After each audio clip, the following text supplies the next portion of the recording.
This year has quite literally flown by for me, and I hate to say it, but I don't think I could pick out any one video that stands out from the rest. However, according to the numbers, some of the viewers definitely had an opinion, good or bad, about a few of them. So in today's video, we're going to look at some of the top videos, which will also include shorts videos from this last year, and I'm also going to share why I think they were more interesting than some of the other videos, and at the end of the video, I'm also going to share which video was my favorite. Now, having made videos on this platform for the last couple of years, I never know what kind of video or what type of equipment will pique the interest of the viewers, so it always surprises me when I see one of them perform better than usual. The issue is that having to analyze the videos myself, I'm unfortunately a little biased since I'm the one who filmed it, but if I look at the data and the comments, it'll help me to figure out why some of the videos did better than the rest. The first video I want to talk about is a shorts video, and it was about a coworker's commercial walk behind Toro. Now this one was a bit hard to tell why the viewers liked it as much as they did, but the one thing the video had were comments and opinions which made the views balloon.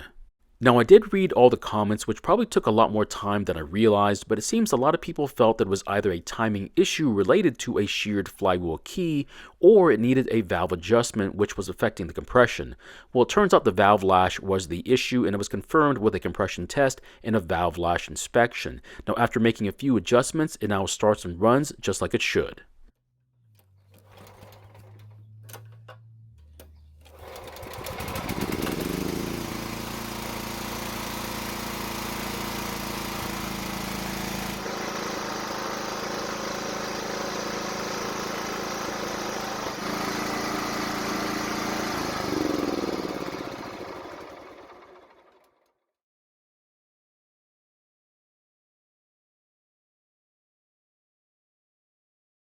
The next video didn't surprise me at all, and that's because it's a Stihl chainsaw, which seems to always do well, and most viewers enjoyed watching it be repaired. But was that the only reason? Now, after looking at the data on this one, it's quite clear what the viewers were here to watch. The problem though was that there was also a part of the video that a lot of people didn't appreciate as well, and I completely understand why. In the video, I explained that I wasn't sure what the issue was with it, which was confirmed by the fact that the saw started and ran without a single issue. I then started the saw, let it warm up, and all seemed well, but it didn't take long before I soon realized what the issue really was with it.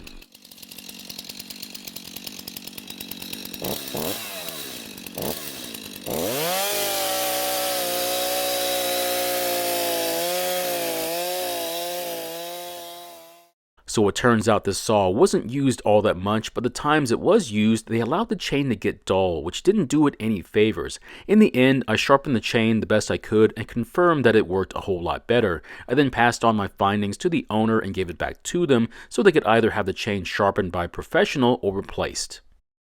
The next shorts video that did surprisingly well was a simple Craftsman mower with a newer Briggs engine. One of the reasons why this video did so well was because I consider it a very relatable mower, meaning it's extremely popular. The biggest reason though was because the situation behind it was also very relatable. It is very unfortunate, but if you're not careful when putting this mower away for the winter, it has an uncanny ability to clog the fuel jet in only a handful of months. Now the repair video for this mower also performed well, but the shorts video just seemed to be more popular.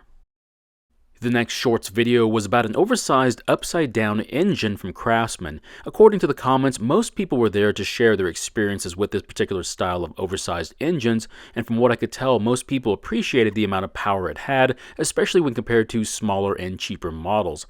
Now, I don't really care for this style, but it has its place, especially when using it as a brush cutter. The next shorts video surprised me quite a bit, and that's because this one is a very uncommon 4-cycle Ryobi trimmer. Now, a lot of people had an opinion about it, and most of them dealt with how they didn't appreciate the weight of the machine or its poor build quality. Now, for this particular machine, it wouldn't start because the timing belt had jumped. Now, retiming it was simple, but that didn't fix the issue of why it jumped in the first place. So it turns out the bushing that supports the camshaft was worn out, which allowed the belt to have too much slack and allowed the belt to jump off time. Now I still have this machine, but I'm not sure if fixing it is going to be worth it, and to be honest, these are a bit harder to sell than a standard 2-stroke, so this project may not go anywhere. The next video was a full-length video about a Honda mower that I got as a trade-in, and to be honest, it's one of the best trade-ins I've ever gotten. Most of the time, they're just worn-out mowers that's on their last leg, but this one was taken care of somewhat, but it needed some TLC here and there to get it working the way it was supposed to. Now, I'm not done with it yet. There's one major issue I need to fix, which is the self-propel, but I don't mind putting a lot of time into these Honda mowers because I enjoy working on them. Now, if I had to guess as to the reason why most people enjoyed watching it, I'm going to say it's because it had a combination of cleaning, fixing, and some mowing, which is something I don't always do, but after seeing how well this video did, I might have to start doing it that way.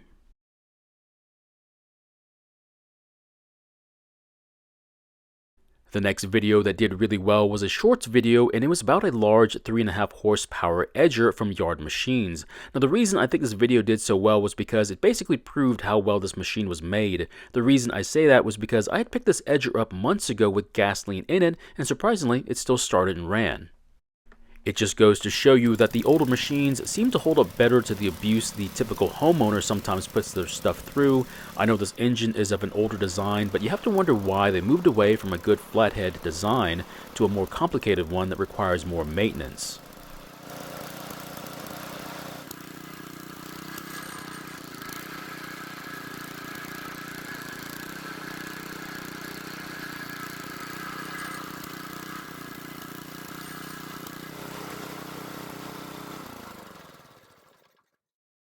The next video that did well was another shorts video about a vintage Toro mower with a sideways engine. I believe the reason why this video was popular is the same as the last video. The old machines were built at a time when they wanted you to keep them for years, instead of banking on it not starting the next season and forcing you to decide to spend money on fixing it or just buying another machine. As for me, I'm going to keep fixing them until I can't.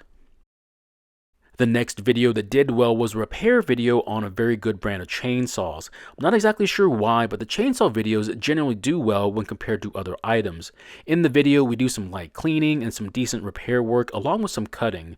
The main focus of the video, though, was modifying a brand new aftermarket carb, which is something that should not have to be done. I think that's the draw of this video, though, which brought up the question, is getting an aftermarket part the same as getting an OEM part? And the answer is pretty easy. Always get the OEM part unless you want to take a gamble on an aftermarket one. Unfortunately, I still don't take my own advice and continue to take risks, and this time, it came back to bite me. Luckily, this doesn't happen all that often.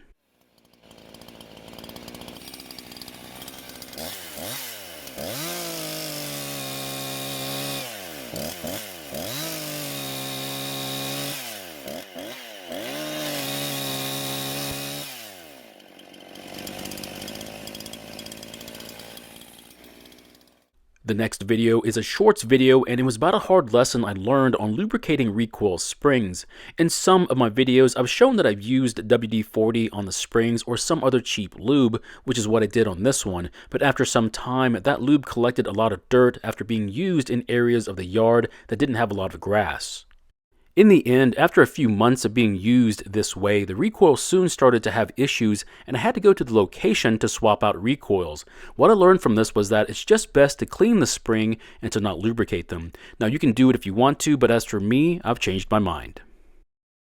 The last and final video is the video that I enjoyed making the most regardless of the amount of views it had. It was a recommended video from a viewer, and it had to do with comparing two trimmers that were basically the same under all that plastic, and yet they were still different when they were running. The reason I enjoyed it so much wasn't because of the technical data, but instead it was because it was from a viewer, and being the sentimental type, it meant a lot to me.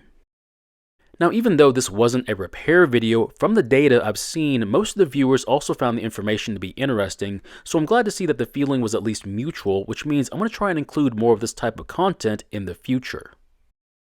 So in the end, I've enjoyed all the videos I've made this last year, but to be honest, I like to make more videos that were from viewer recommendations because I enjoy the interactions I get with the viewers a lot more. If I can find the items you mentioned or something close, I have absolutely no problems trying to fulfill your requests, but please understand if I can't because finding some of the machines can be quite difficult. I really do enjoy reading all the comments, the good ones, the bad ones, or even the critical ones. And even though getting nothing but good comments sounds ideal, you seem to grow more from the ones that don't fall into that category. Thank you for watching. I really do appreciate your time here. Please feel free to ask me any questions about this project or your own projects. And I hope to see you in the next video.